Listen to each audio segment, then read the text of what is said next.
Olá, tudo bem com vocês? Eu sou o professor Sérgio da Rocha, do curso de especialização em arte e terapia da Faculdade Sensupeg. E hoje estou aqui para conversar com vocês sobre as possibilidades de atuação da arte terapia e do arte terapeuta. Inicialmente, nós precisamos pensar o contexto em que nasce a arte terapia. O homem, desde os seus primórdios civilizatórios, já se expressava nos seus desenhos nas paredes das cavernas.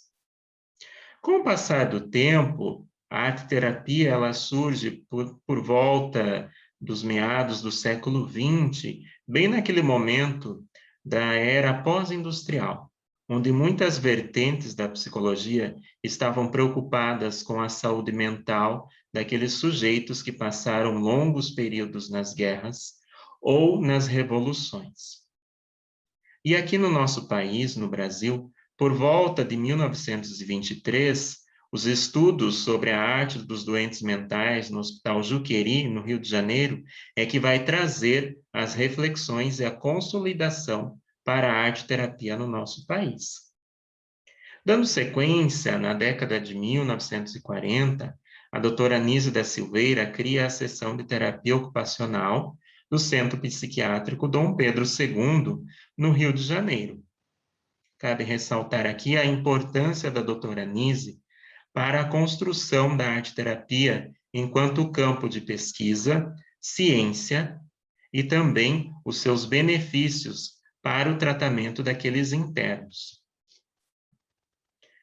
A arte-terapia, segundo a autora Angela Filippini, também uma grande mestra aqui da arte-terapia, ela converge com a premissa junguiana de que o homem orienta-se em função de símbolos. E esses símbolos, eles podem aparecer tanto nos sonhos, nas projeções e nas produções, principalmente dos nossos clientes ou grupos atendidos na arte-terapia. E na medida em que se facilita este contato com este símbolo, a compreensão e a transformação ocorrem por meio deste processo criativo e simbólico. Assim, a arte tem esse papel estruturante na vida do sujeito, traz estrutura para algo que muitas vezes estava fragmentado, dilacerado, dividido, incompreendido. Agora, nós temos que refletir um pouco sobre a figura do arte-terapeuta. Qual que é a identidade deste profissional? Esse profissional, ele engloba saberes da psicologia e da arte. Cabe ressaltar aqui que o arte-terapeuta, ou quem deseja ser arte-terapeuta, tem a sua formação inicial e faz a especialização ou um curso de formação em arte-terapia. Mas nós temos aqui na nossa faculdade profissionais que advêm de diversas áreas. Nós temos psicólogos, professores, artistas, temos também pessoas que advêm da área das exatas e que desejam fazer a especialização em arte e terapia. Mas durante a formação, esse profissional vai receber todo um arcabouço teórico e prático que engloba a arte e a psicologia, para colocar em prática esta técnica, para colocar em prática esta ferramenta que é a arte-terapia. Também o arte-terapeuta vai auxiliar o cliente ou o grupo a experimentarem práticas artísticas. Essas práticas o arte-terapeuta aprende, compreende, formula, reformula ao longo da sua formação na especialização.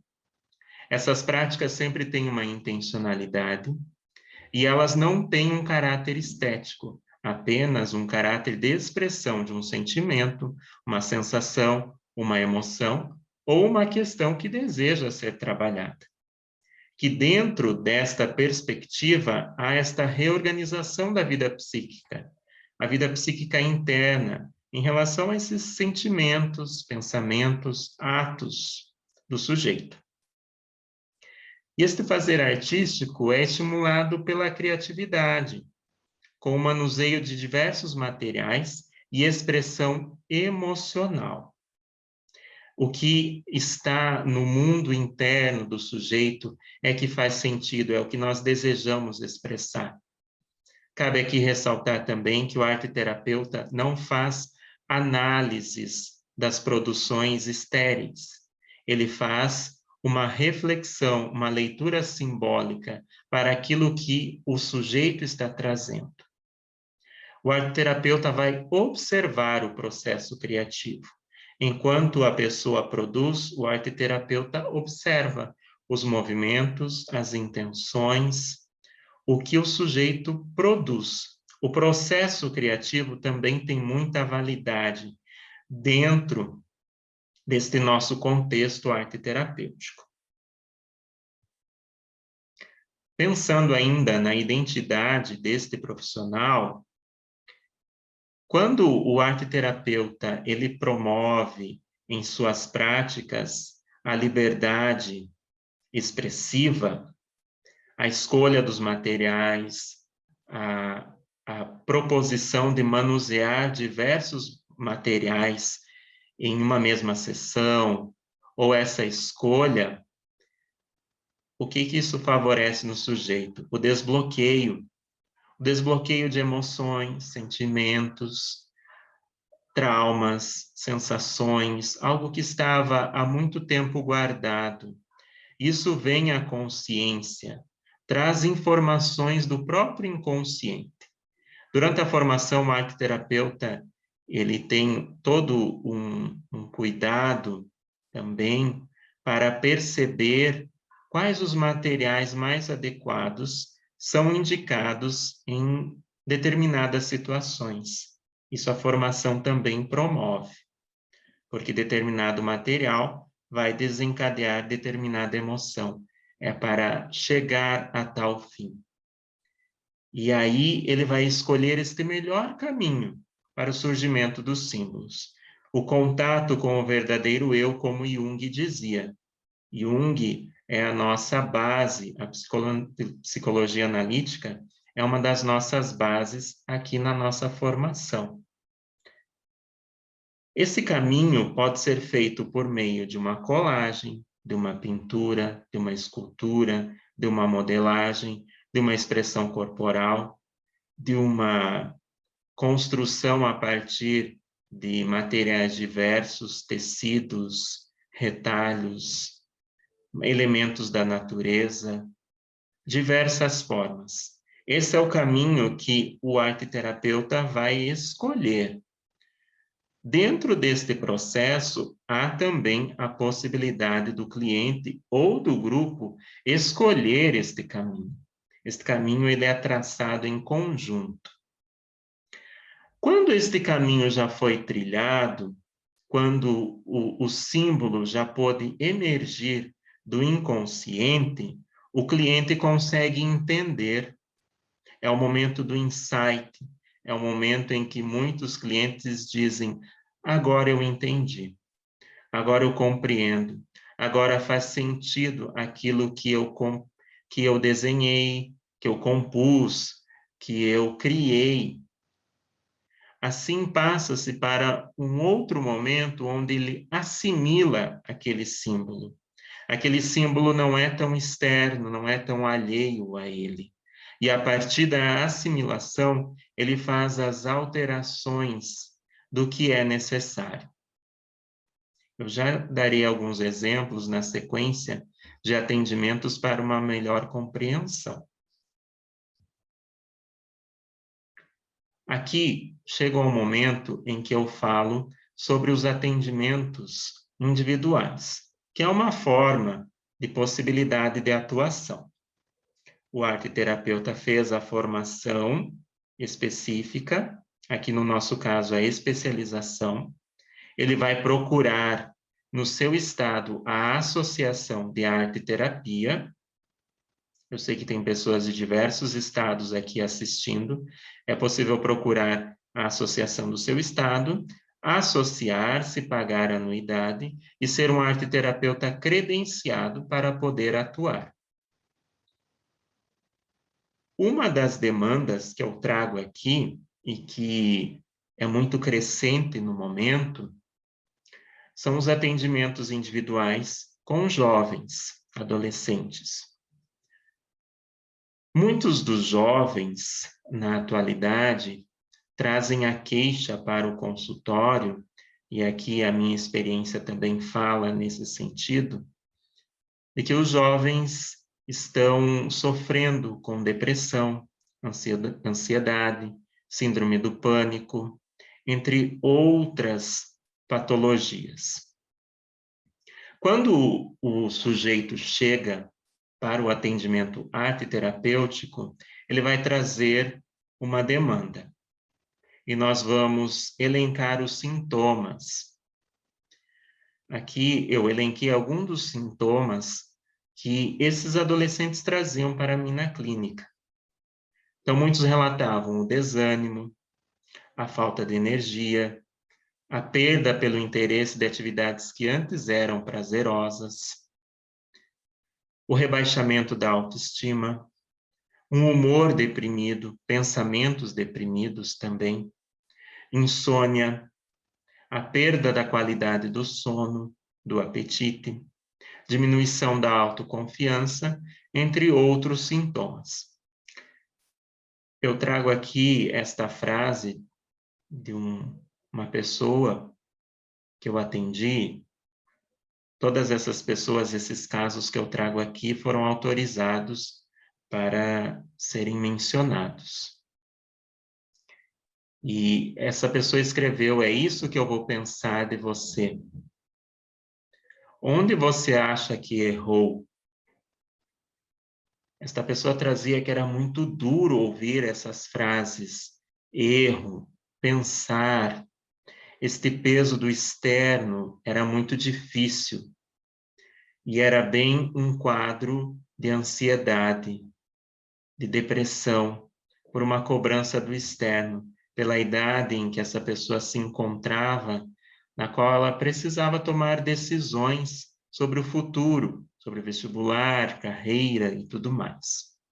Então, já vinha uma pressão do externo. E essa frase ela trouxe em uma sessão, quando ela estava muito deprimida, inclusive. E qual que é a contribuição para com estes jovens, esses adolescentes, ou até mesmo ampliando para todo o atendimento em si, no âmbito do individual, no caso clínico? Nós oferecemos, em primeiro lugar, uma escuta. Eu abro um parênteses aqui, de que a arte-terapia tem ferramentas, técnicas, e muitas pessoas acreditam que a arte-terapia só trabalha com técnicas, técnicas, técnicas, técnicas. Mas não é bem assim. O processo de escuta também é muito válido neste contexto, porque pode ser o único lugar onde aquela pessoa seja ouvida, o desejo de ser ouvida. Então, o arte-terapeuta também deve promover, estimular, até mesmo treinar em si o processo de escuta para com o outro. A partir do que o arte-terapeuta ouviu nessa escuta atenta, compassiva, ativa, há o acolhimento. O acolhimento para com aquilo que ele traz. Lembrem da demanda que eu mencionei anteriormente. Então, aqui no acolhimento também, nós tendemos a ser menos julgadores, a aceitar o que a pessoa traz. Nesta acolhida, também podem ser feitas algumas intervenções artísticas, algumas técnicas, algumas produções, para que a pessoa seja acolhida. E toda esta intencionalidade do acolhimento nessas técnicas, o aluno aprende e apreende durante a formação. Nesse processo arte-terapêutico, é muito importante que o sujeito possa expressar e nomear os sentimentos. Se nós pensarmos no caso de um paciente com uma demanda depressiva, ele está muito confuso, ele não sabe nomear, não sabe expressar o que está sentindo. E durante o processo terapêutico, ele amplia a consciência sobre si e aí pode expressar e nomear os sentimentos com mais clareza. Essa imagem ao lado é de uma produção de uma ex-cliente minha, no qual ela divide o tempo para as áreas da vida dela. E ela relaciona cada área e cada ação que ela necessita fazer no cotidiano dela a uma cor. E a cor faz sentido para ela. Então, vocês observem que ela divide entre estudos, comer, séries, atividades físicas, ler, e até um tempo demandado na época a relação amorosa. E quando ela iniciou o processo arte-terapêutico, ela não conseguia fazer essa divisão do tempo. E só foi possível com o avançar da terapia. E neste processo também ela pôde distinguir o que era saudável e o que ela ainda tinha como um pedaço acometido pela depressão, que era a questão dela. Nessa escuta e acolhimento, como eu mencionei anteriormente, as técnicas mais favoráveis são as técnicas em que a pessoa estabelece um vínculo com o arte-terapeuta. E vínculo precisa de um elemento muito simples, mas muito bonito aqui no nosso processo arte-terapêutico, que é a cola. Quando a pessoa cola, ela cria um vínculo. E esta é uma imagem de uma colagem de uma pessoa nos primeiros momentos da terapia dela, onde ela se apresenta por meio dessas imagens. E nós acolhemos o que ela traz. E como é possível observar nas imagens, chama muito a atenção as máscaras, a arte em si, a representação. Temos palcos ali nesta colagem, e esta pessoa, ela era uma artista, e ela estava num momento bem complicado da vida dela, em que ela estava repensando quem ela era, qual que era a identidade dela, qual persona ela utilizaria no mundo real. E ela precisava sair um pouco das personas mais habituais que ela estava acostumada. E nós fizemos isso durante o processo. E só foi possível porque ela, naquele contexto arte-terapêutico, pôde ser quem ela era. Ela estava cansada de interpretar. Esse era o grande mote dela e um pouco do resumo da história dela.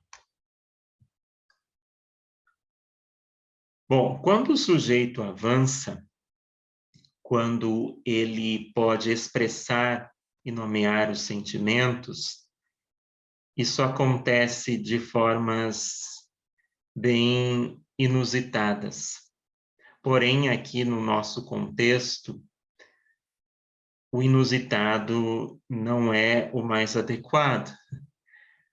Nós trabalhamos aqui com a sincronicidade e com a imersão de símbolos. Aqui na esquerda tem a colagem de uma paciente também com depressão. E ela fez um trabalho na época de um percurso de onde ela saía e onde ela queria chegar. E esta era a imagem de partida dela, que ela denominou de bagunça.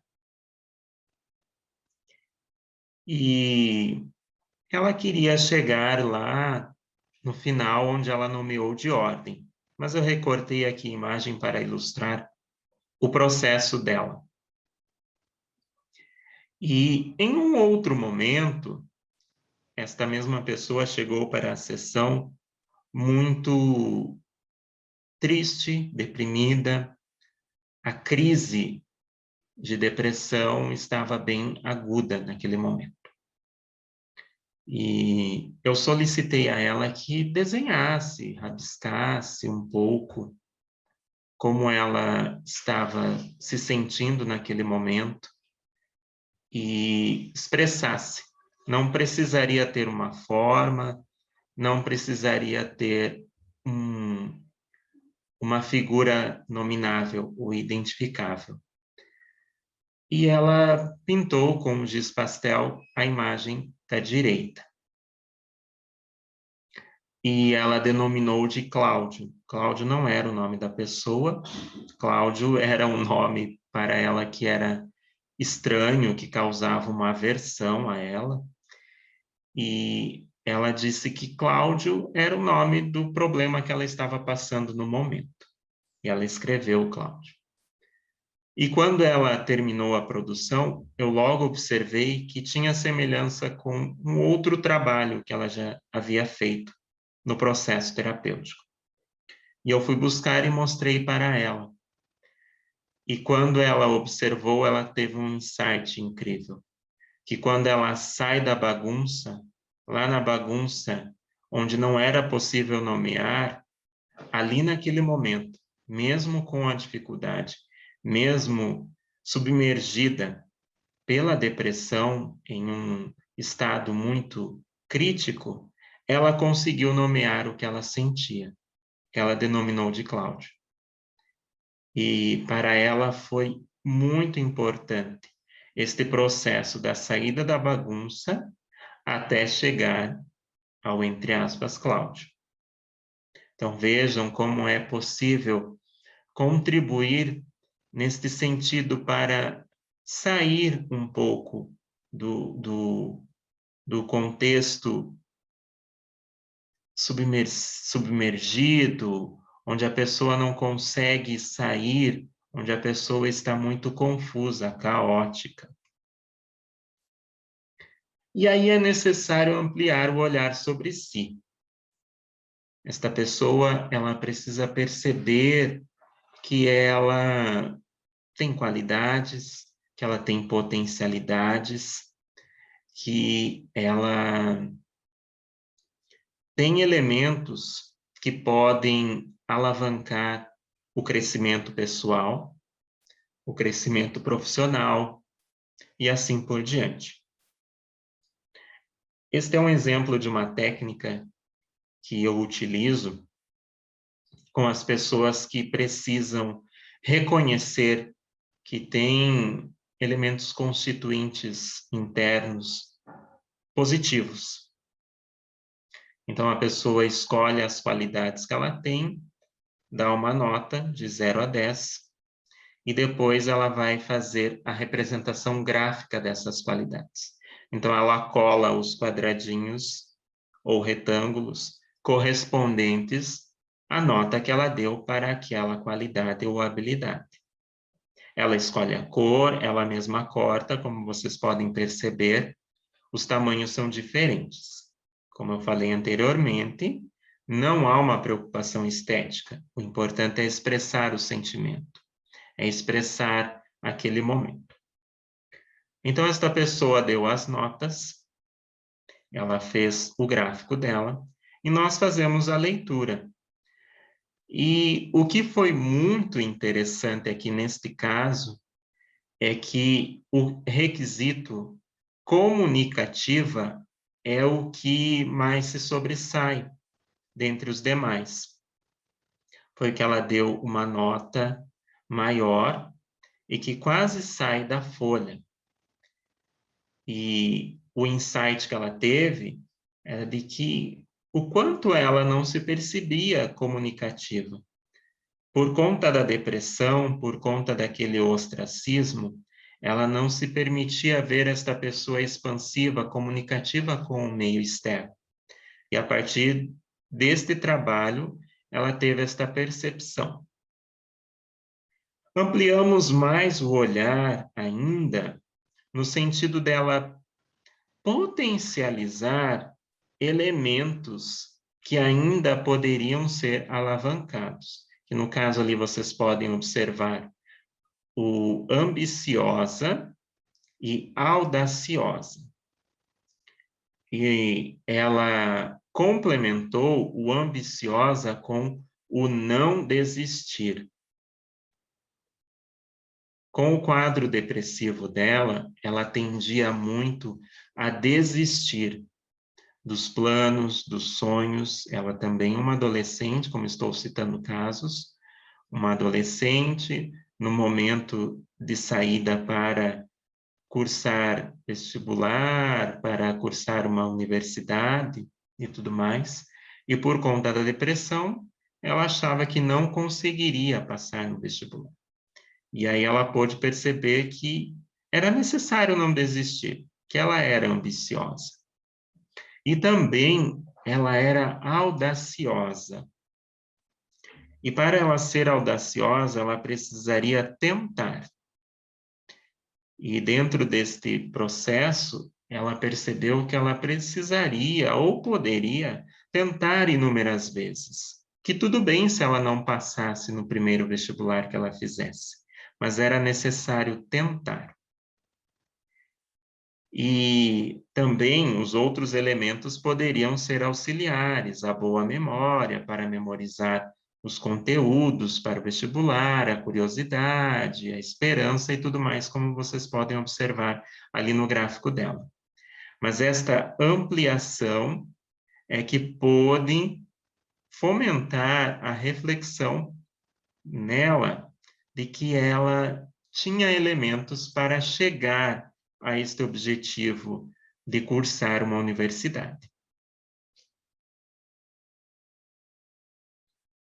Como eu falei anteriormente, é necessário também levar o sujeito a compreender que ele está passando por um processo depressivo, ele tem um quadro depressivo, ou ele tem um diagnóstico de uma depressão.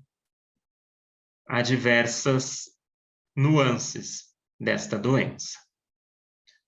Quem estuda mais a fundo, quem compreende, quem pesquisa nesse sentido vai entender as diversas formas de depressão. E neste caso aqui, nós podemos levar o sujeito a distinguir o ser saudável do ser deprimido. E nessa produção que esta cliente fez, ela pôde observar bem isso. Então, eu trago este exemplo aqui porque ele é muito claro também sobre o papel da arte-terapia. Ela desenhou esta produção em um papel craft, um papel grande no chão, com carvão. E nesse dia ela chegou muito estressada, nervosa, ansiosa. E a intenção era de que ela apenas rabiscasse o craft e pudesse expressar aquela raiva que ela estava sentindo. Mas ela preferiu dar uma forma. E ela começou rabiscando o rosto dela, os cabelos, os olhos, boca, nariz, como vocês observam. E depois é que ela fez a composição dos cabelos, esses cabelos que estão ali sendo unidos aos poucos em um fio ali mais para a direita. E lá no lado esquerdo, ela compôs as borboletas. Então, vocês observem que há dois lados neste desenho.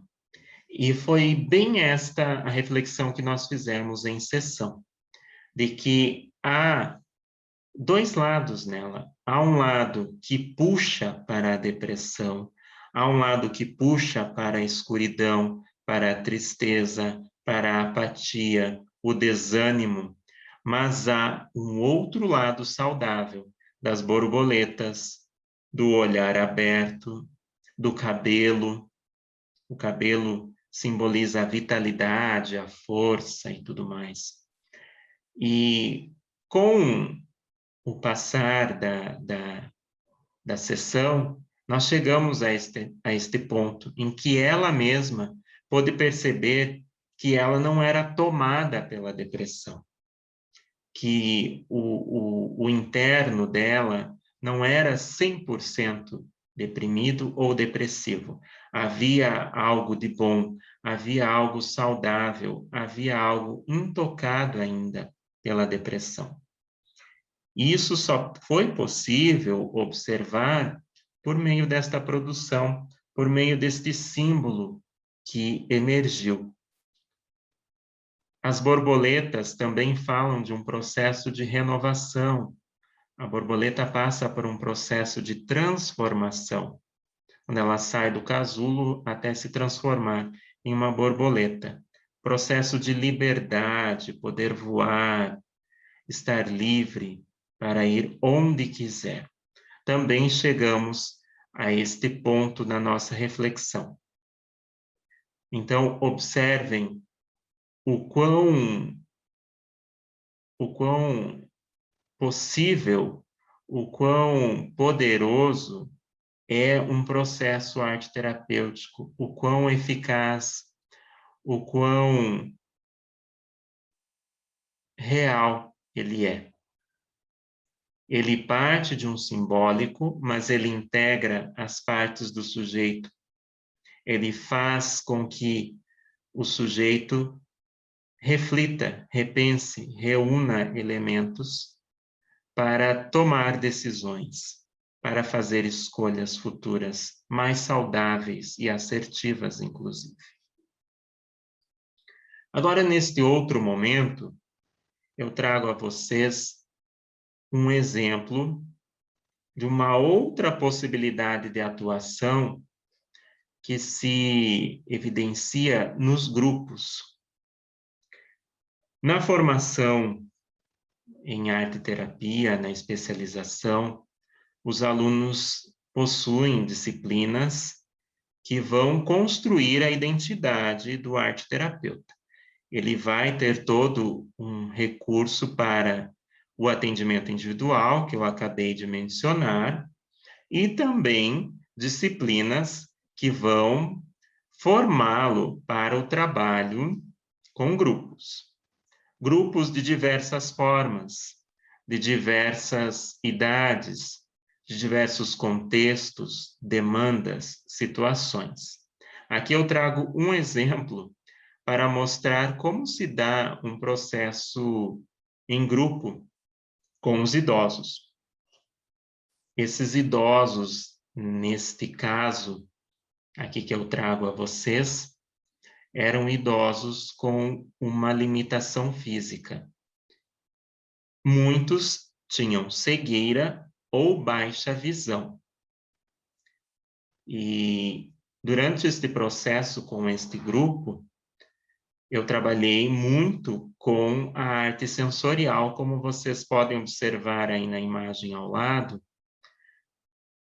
A proposta era de que eles colassem elementos orgânicos que têm cheiros, formas, aromas, texturas de diferentes contextos.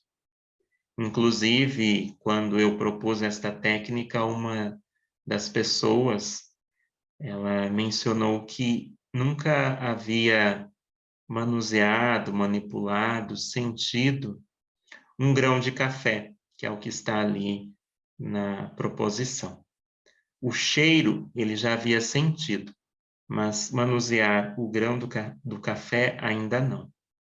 Então vejam como é possível despertar também memórias, sentimentos, oportunizar algo ao ofertar um material ao sujeito. Pensando no atendimento com os idosos, existem alguns espaços de atuação em que é possível o arteterapeuta se inserir, ou propostas de arteterapia serem inseridas também. Nós trazemos aqui alguns exemplos.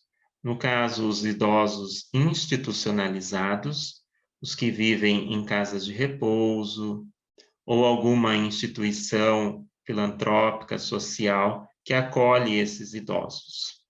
Há essa possibilidade de atuar lá. Arteterapeutas contratados ou voluntariamente.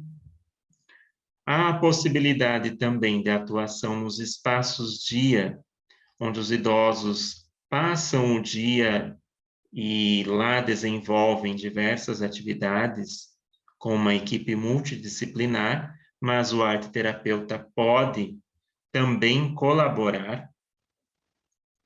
É possível também fazer os atendimentos a domicílio, no formato home care, onde o arteterapeuta é contratado, muitas vezes, pela família do idoso, para desenvolver propostas técnicas de arteterapia com uma intencionalidade ao idoso. E também as questões para trabalhar as limitações físicas, onde o arteterapeuta vai atuar com uma intencionalidade direta na limitação física do idoso. Por exemplo, se é motora, vai trabalhar muitas questões manuais, tá? Se são limitações no campo da memória, vai trabalhar com determinadas propostas ou técnicas. É neste sentido. E quando se pensa em um grupo de idosos, nós pensamos nos aspectos a serem trabalhados. O que nós trabalhamos? A ressignificação da história de vida, porque muitos desses idosos, como um todo, perderam o referencial, eles não sabem muito bem qual é o papel deles na sociedade neste momento. Muitos estão fixados apenas em um papel, são avós, aposentados, não têm mais uma utilidade social. Então, ressignificar é um processo bem importante nesta faixa etária. Compreender e aceitar a nova estrutura familiar, no caso dos idosos institucionalizados, porque eles saíram ou foram tirados do contexto familiar e agora aquela instituição se torna a nova casa, aqueles companheiros de instituição, de uma certa forma, se tornam a nova família daquele sujeito. E este movimento, muitas vezes, é de difícil compreensão e aceitação para o idoso. Há a possibilidade de se trabalhar isso aí no contexto grupal com os idosos. Temos também o trabalho paliativo, em determinados casos, quando há um comprometimento maior, aí no caso do Alzheimer, porque a arteterapia, como outras técnicas, como outras ferramentas vertentes, ela não vai conseguir a cura para uma doença tão severa, mas ela vai trabalhar paliativamente. Nós vamos conseguir fazer um trabalho em paralelo ao Alzheimer. Isso, nós já temos pesquisas nesse sentido, nós já temos muitos profissionais que trabalham com idosos e que fomentam muito e endossam esse nosso contexto e esse nosso caminhar para comprovar a eficácia da arte-terapia. É um trabalho sistêmico, tanto no contexto familiar, no contexto dos profissionais, no contexto do ambiente no qual o idoso está inserido. É possível trabalhar também o resgate das memórias, com diversas técnicas, proposições e provocações também. Pensando na memória que eu acabei de falar, a memória de longo prazo, quando a informação é assimilada e armazenada no cérebro, para uma utilização futura. E como é que nós trabalhamos a memória de longo prazo na arte-terapia? Quando nós rememoramos lembranças adormecidas do passado, principalmente aquelas lembranças afetivas. Muitas dessas lembranças se localizam no período da infância desses sujeitos.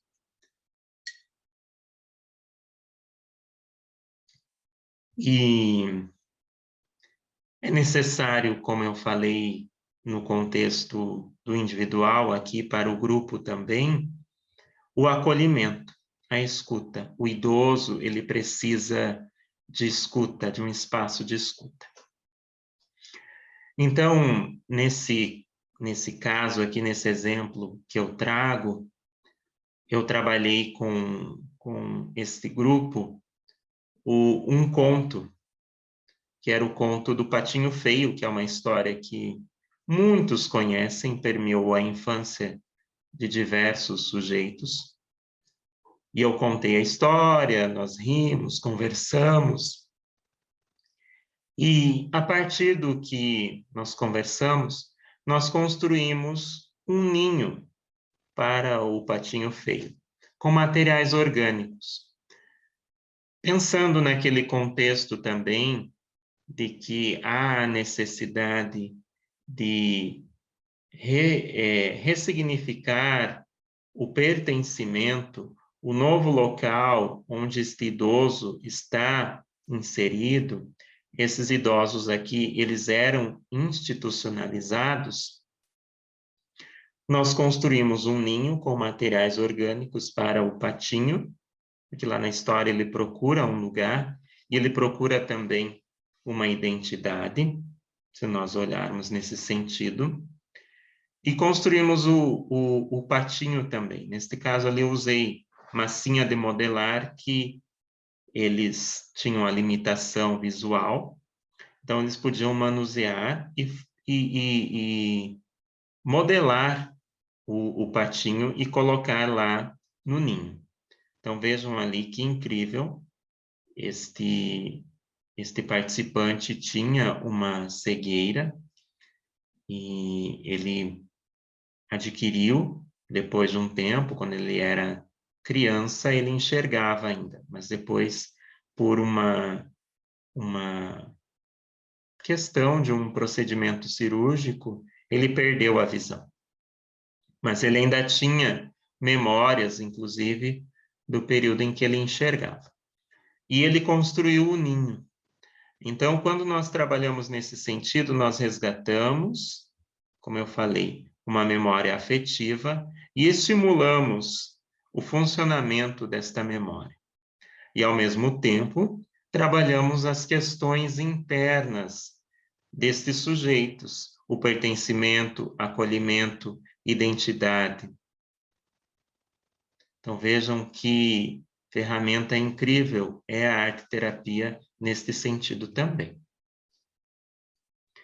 Bom, Pensando nas contribuições da arte-terapia neste contexto dos idosos, e aqui havia também uma especificidade dos idosos com cegueira ou baixa visão, nós proporcionamos o resgate das memórias adormecidas, acabei de mencionar o trabalho com o conto, desvelar o fazer criativo, o potencial criador, como esses sujeitos estão muitas vezes esquecidos, vivem à margem da sociedade, eles não criam mais nada, eles não são potenciais criadores, e o que eles criam muitas vezes não é valorizado. Então, quando você, enquanto profissional, desenvolve, desvela, promove este fazer criativo, o sujeito tem um ganho incrível.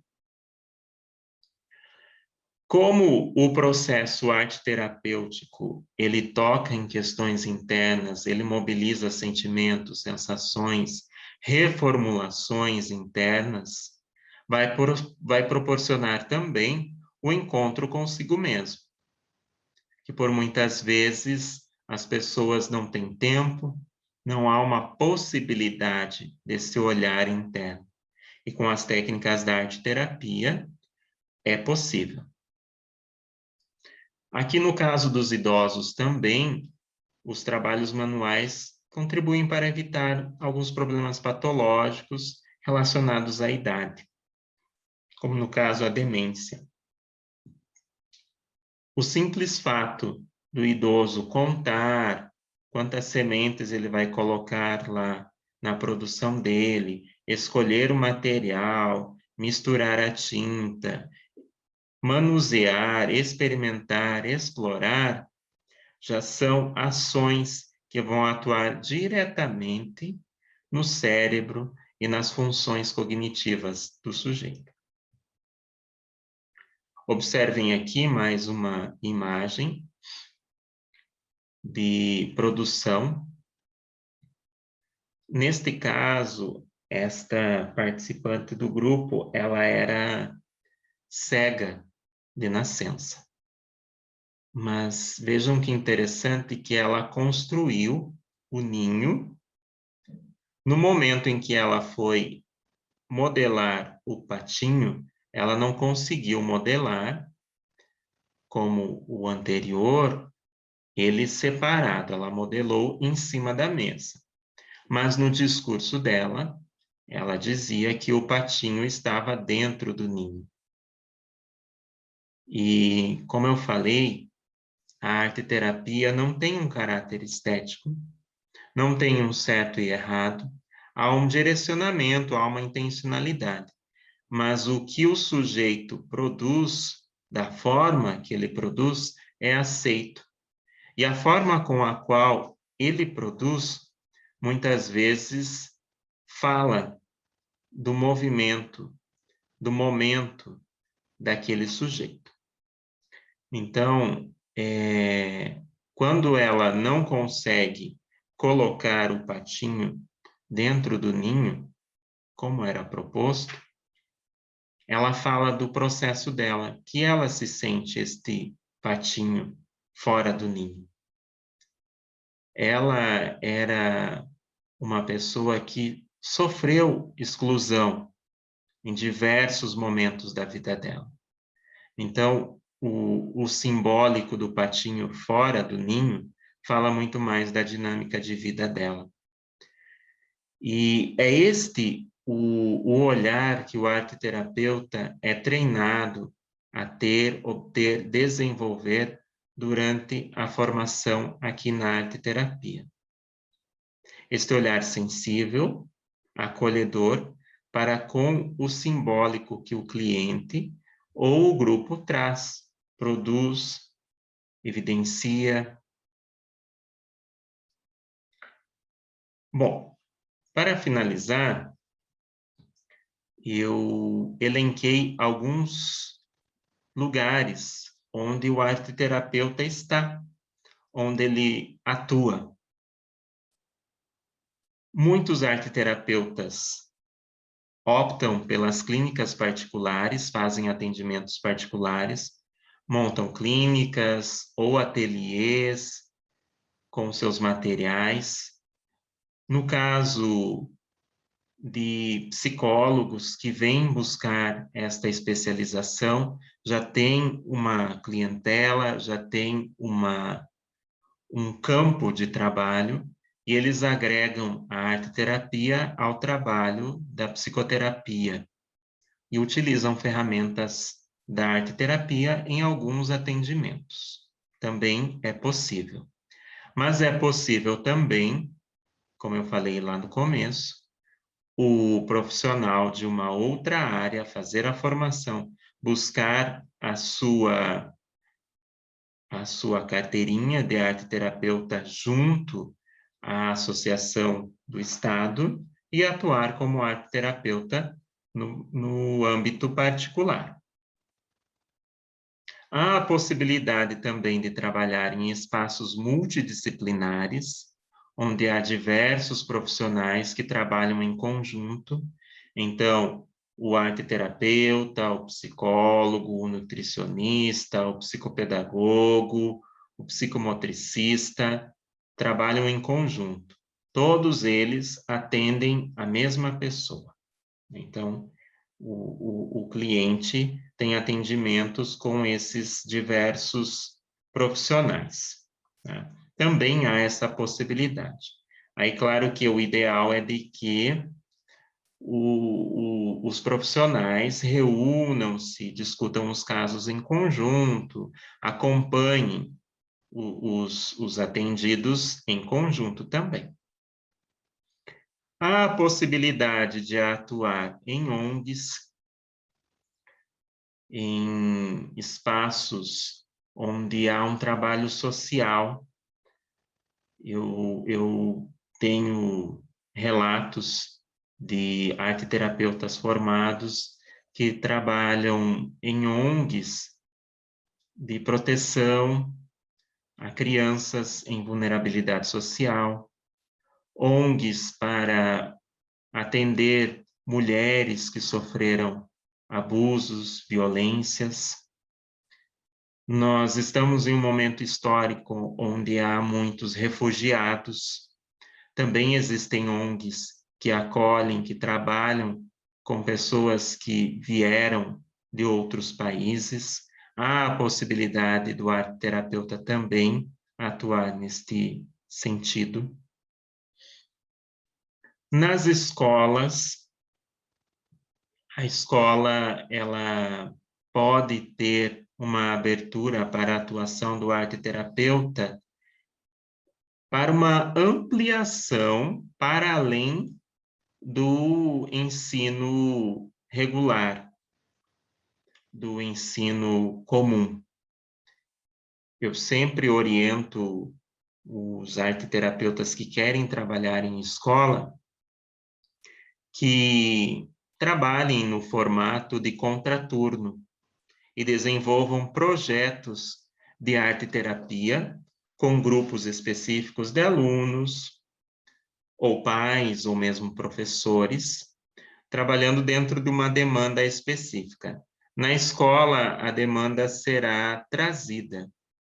Então, muitas vezes, o coordenador, o diretor escolar, já tem uma demanda e traz esta demanda para o arte-terapeuta. Lembrando que a arte-terapia é diferente de aula de arte. A arte é um componente curricular escolar. A arte-terapia não é um componente curricular. Ela vai trabalhar outras questões, como nós vimos aqui hoje, nesta palestra, as questões mais internas, que muitas vezes passam despercebidas no contexto escolar, porque ela tem outra especificidade. Bom, dependendo da região, os centros de reabilitação ou ressocialização ofertados pela prefeitura têm nomes diferentes.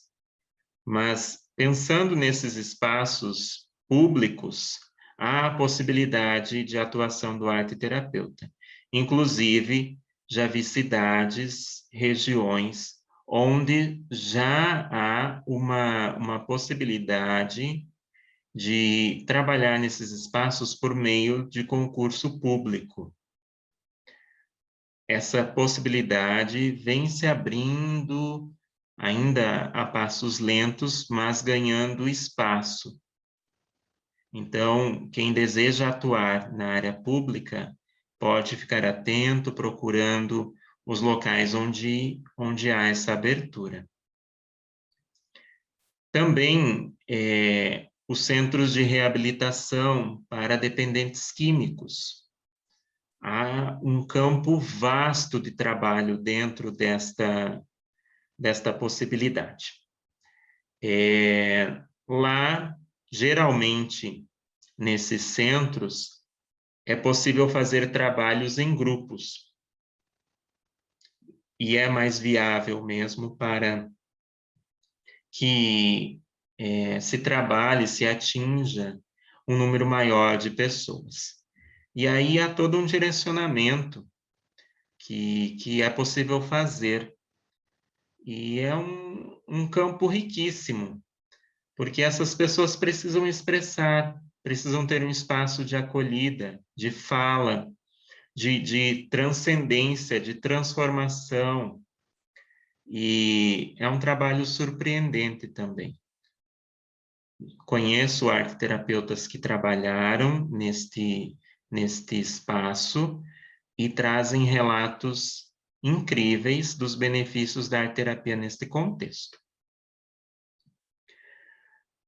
No nosso Sistema Único de Saúde, houve um movimento recentemente de abertura das práticas integrativas serem inseridas no SUS.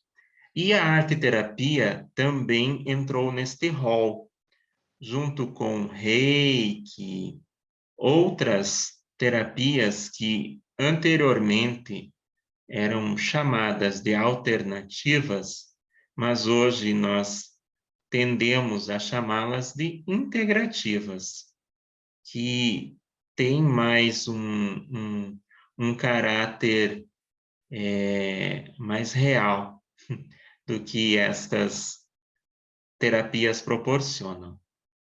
Então, também, como eu estava falando, no sentido de abertura para concursos, há cidades em que já se tem esta possibilidade.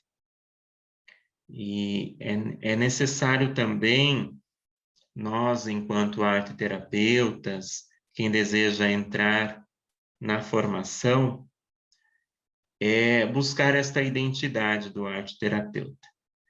Como eu mencionei lá no início da palestra também, ele é um profissional com saberes da psicologia e da arte.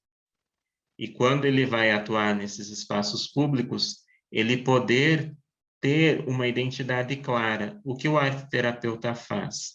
O que o arteterapeuta estudou? O que o arteterapeuta contribui nesse espaço? Então, é um caminhar também que nós precisamos fazer enquanto profissionais. Uma outra possibilidade que eu trago refere-se aos hospitais psiquiátricos. Também nós temos a abertura, alguns hospitais já contratam arteterapeutas, tenho conhecimento de arteterapeutas que trabalham também nesses espaços, também atuando com grupos, da mesma forma nos centros de reabilitação, onde eles reúnem os grupos, reúnem, aí no caso dos hospitais psiquiátricos, geralmente reúnem demandas, patologias similares para formar os grupos. E é importante também ele, em conformidade com a equipe multidisciplinar, observar quais pacientes têm condições também de um trabalho desse, porque não são todos os pacientes que podem participar de um processo desse, por conta do evocar de emoções, do evocar de sentimentos. Então, tem que ter esse cuidado também, este manejo na hora de montar os grupos. Mas é uma possibilidade incrível. É só nós observarmos o trabalho da doutora Nise da Silveira.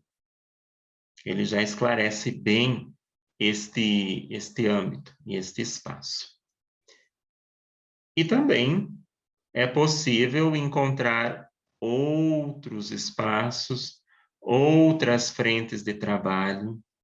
A arte-terapia vem se consolidando e é possível, sim, espaços impensáveis, inimagináveis anteriormente, serem inseridos também como espaços de atuação desses profissionais.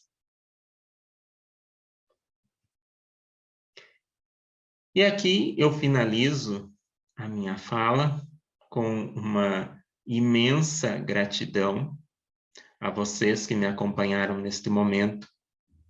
Desejo a todos e todas ótimas realizações. Espero que tenha despertado o interesse para conhecer melhor a arte-terapia, para fazer a nossa especialização. Aqui na descrição do vídeo vai ficar um link para vocês contatarem um consultor da região de vocês e procurarem mais informações sobre turmas, formas de ingresso, os pormenores para iniciar a formação da especialização em arte-terapia. Agradeço muito a compreensão, a paciência em me ouvir e até mais.